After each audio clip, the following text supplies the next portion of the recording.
Welcome to Homestead Health with Dr. Pat and Nurse Shelly. and y'all's Homestead. And stay tuned. We're going to be talking about hypothermia.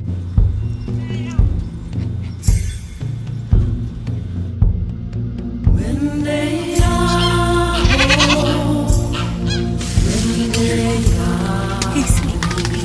Oh, you're sweet. You're still not crying yet. No, they're not complaining about it. Penelope, where's your other baby? Is she hiding? Dr. Pat, today we're talking about hypothermia. Right. And so I'm excited about that because, you know, that's definitely a danger on a homestead.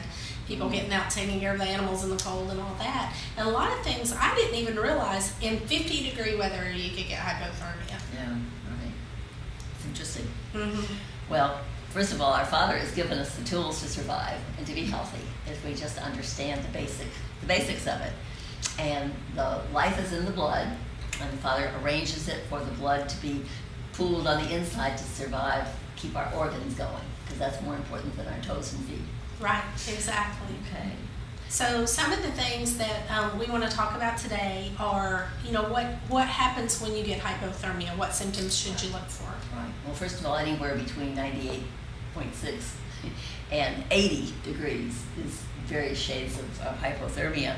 Mild is very survivable, and there's different symptoms. The mild you have, you have a fast heart rate, fast breathing, your fingers and toes get cold, and there's shivering, which is one of the things that helps protect us.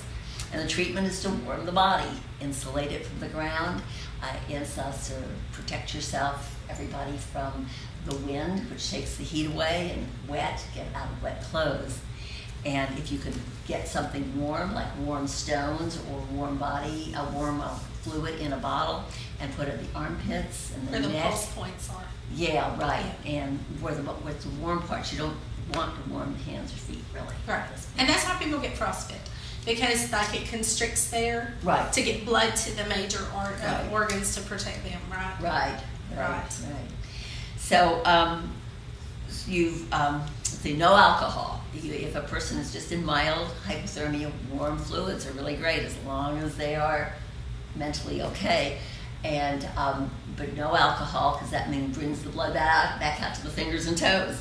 Right. Exercise a little bit if okay, and monitor for lack of judgment, because people will start losing their ability to have judgment.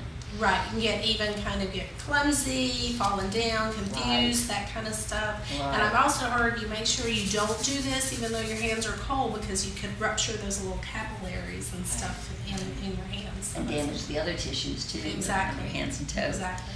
Well, moderate, then, things are getting a little more serious here, and you definitely should try to get medical care. Right. If you can get professional care from it.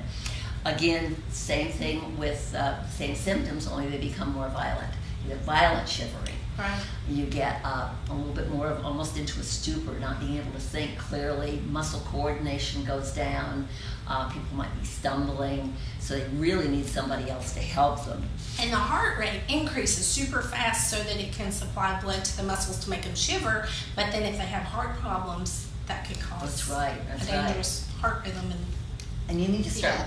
right. And you may want to get people going, but that might, exercising them too much might get their heart to go Stress into the a heart bad- more. stress the heart, Right. yeah. Exactly.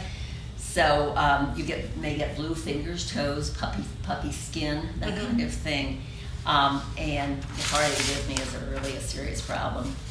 Avoid activity, like I said, and protect from, again, the same things: wind, wet, and the cold ground. Again, no alcohol. If a person is alert, you can try a few sips of warm fluids to get it inside of them. If they're getting better, you may give them more. If not, skip it, because Right. they can choke on it. And again, monitor their brain, how their brain is working. And finally, severe, then you're really into trouble.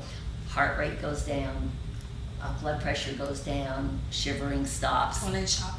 and they go into shock. Yeah.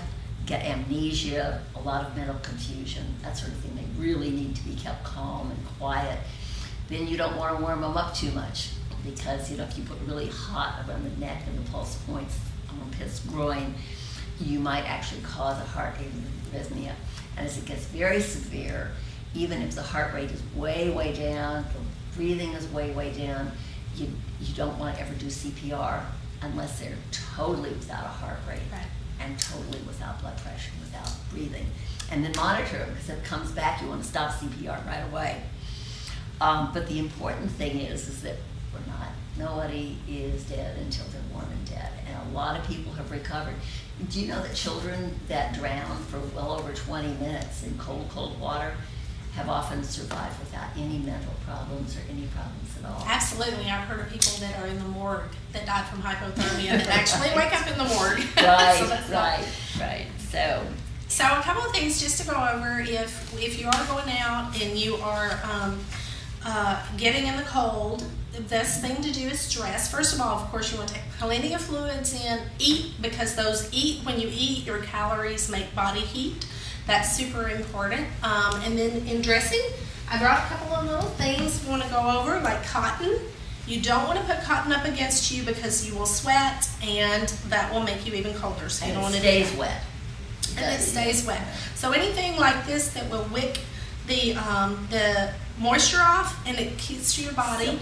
And then you want to, any kind of spandex or wicking or silk, wool, that's really good. And then you want to do an insulated something over that insulated, and then a shell to keep that insulation in. You can even insulate with leaves or with pine straw or whatever is, if you find yourself out in the cold. So Crumpled up paper. crumple up paper, whatever you got. So